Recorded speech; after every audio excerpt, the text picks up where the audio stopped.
Have you ever had the feeling that you're holding on to something so tightly, hoping that one day it will bring you happiness or fulfillment, but deep down you feel this nudge that maybe, just maybe, God might have something better for you? It could be a job, it could be a dream, it could be a memory, it could be a passion, a career, a relationship. If you've been wrestling with letting go and truly trusting God, then this video is for you. I mean, let's be honest, as a human, it's extremely hard to just let go of something that we're holding on tightly to. A lot of times I feel like we hold on to things because we're either too tied to the past, or we have lack of hope that it will actually get better than it is right now, or sometimes it's just outright fear. But for us as children of God, we have to understand that God desires to be Lord over our lives. It's so normal nowadays to want control, to seek it, because it's a sense of security. But God tells us to lose our life because we will gain it in Him. And that's a very hard thing to do. So I want to talk about that today. So I think one of the hardest lessons that I've learned in regards to letting go and learning to truly trust in God is that God often demands control over the thing that we love the most. He demands control over the thing that we are holding onto the tightest, because through that, we will actually see our level of trust in Him. So this reminds me of a story in the Old Testament, and I'm sure a lot of you are familiar with this story. It's the story of Abraham. And in the Old Testament, God gives Abraham a promise that he would be the father of many nations. And the thing is, at this time, to be someone who starts a lineage, to receive that promise from God, that is a big thing. That's more desirable than riches, than a good career, than whatever you could receive possession-wise. And the thing is, Abraham had to wait years for this promise to be fulfilled. And one day he finally receives the promised child, the start of this great lineage. And his son's name is Isaac. And then one day God reveals Himself to Abraham and says, "Abraham, I want you to kill your son." Now imagine how confusing that must have been. Imagine how frustrating Abraham must have been in that moment. Like, I just think a lot of times we just read it as a Bible story, but we have to understand how many times in our life has God given us something, has God answered a prayer, and then for some reason God might turn it around. In all honesty, we have to understand that God is the one who's going to test our hearts. He is going to put us in situations to see how much we truly trust Him.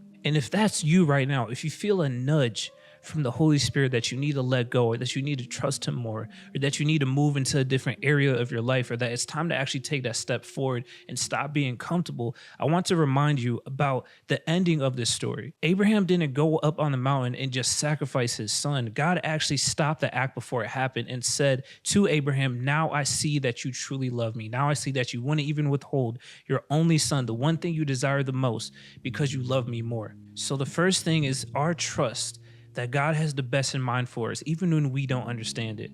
And secondly, to understand that God allows us a pathway to get to know His thoughts by reading the Bible, by praying, by surrendering to Him, by practicing what He commands in His scriptures. And if we don't desire His thoughts the most in this life, if we don't desire His words and His truth the most, then the truth that by default what we're going to be consuming is our own understanding. And that's a dangerous place to be, because our own understanding and our own way of thinking often leads to destruction. Friends, I honestly think this is so true of our lives today. I feel like there are so many of us who are just caught in our comfort zones. I can tell you personally that as a content creator and as a creative, that I was caught in limiting beliefs for years. I was caught in my own comfort zone. I didn't want to take the step of faith to actually make content that was Christ-centered. I didn't want to trust God. I wanted to do it my way. I wanted to have the right equipment. I wanted to understand everything there is to know about editing. I had all these negative thoughts about myself. Oh, I'm not good enough. People aren't going to like me. They're going to think I'm weird. But the thing is, when we truly let go, open up our hands, and let God be Lord over our lives, it's amazing what He can do. And that's why I want to pause real quick, because I remember when I was first starting out as a content creator, when I was honestly first getting my roots in my faith, I felt like I didn't know where to go to be led, to actually understand my life and my purpose in Christ. And that's why I'm officially launching a coaching program where I'll be one-on-one helping people build their faith and also build their audience. doing exactly what I've been able to do and what I've been able to help countless other brands do as well. I'm going to be working with you one-on-one, giving you all the tips, answering all your questions, helping you to stay accountable, and also, most importantly, making sure that you're doing it from a Christ-centered foundation. So if that's you, if you've been looking for a community of other believers who love the Lord, want to grow in their faith, but also have a passion for consecration and growing audiences, there's a link, the first link in the description. Click on that link. You can book a call with me. We'll hop on a call and we'll see if working together is actually a good fit. All right, so before I end this video, I want to talk about one more illustration that really hit me recently.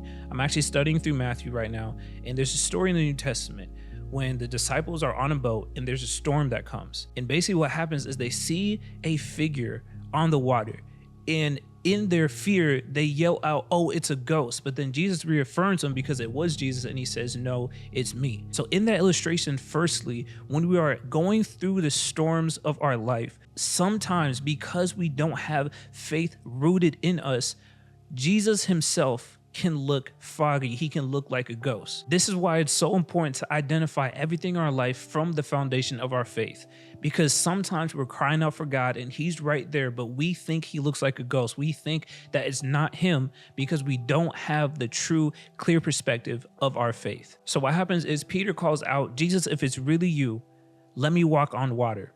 And Jesus says, "Go ahead, get out the boat and walk towards me." So Peter steps out of the boat and he's walking on water. He's focused on Jesus. His faith is in him. He trusts in Jesus. He sees Jesus walking on water. So then his faith is built up knowing that he can walk on water.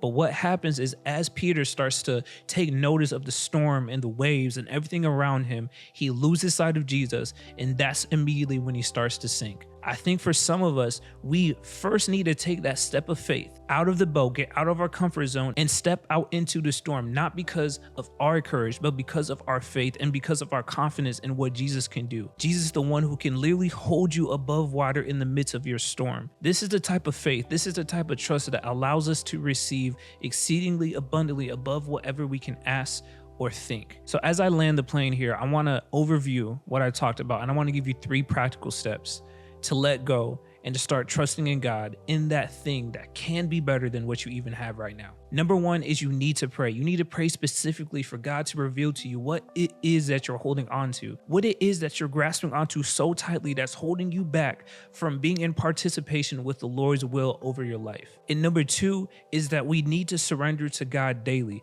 This is not just a one-time thing, but every single day we need to surrender everything we have. Is there anything in your life that you feel like if you lost, your faith would be different? Or is there anything in your life that you feel like if you gained, your faith would be different? Your faith should not be tied to circumstances, and it certainly should not be tied to possessions or situations as well. Your faith should only be rooted in the grace of God. And thirdly, I think a lot of us just need to take that first step out of the boat.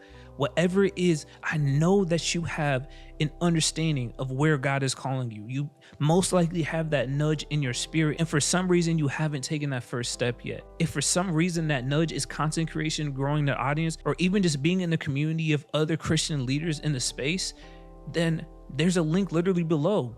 Don't let anything hold you back from taking that next step of faith. I deeply, deeply, deeply appreciate all of you guys for watching and engaging. And it is my prayer that every single time that you click on one of my videos that you feel the presence of God, you feel the words of God. This is not about me. My job is to be a steward of this life, of this voice, of these skills, of this channel, and to allow God to speak through me to you, whatever you need to hear, whatever is necessary.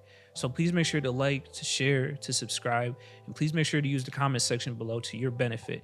If you feel like you need to be a steward as well and pray for other people, encourage other people, do that below. If you feel like you have something on your heart you need to let go, something that has been nudging you constantly, then allow that to be a prayer request in the comment section below as well. I love you guys very much. Don't forget to pray about it. Don't forget to surrender. And don't forget to take that first step of faith, whatever it is for you. I'll see you on the next video. Peace.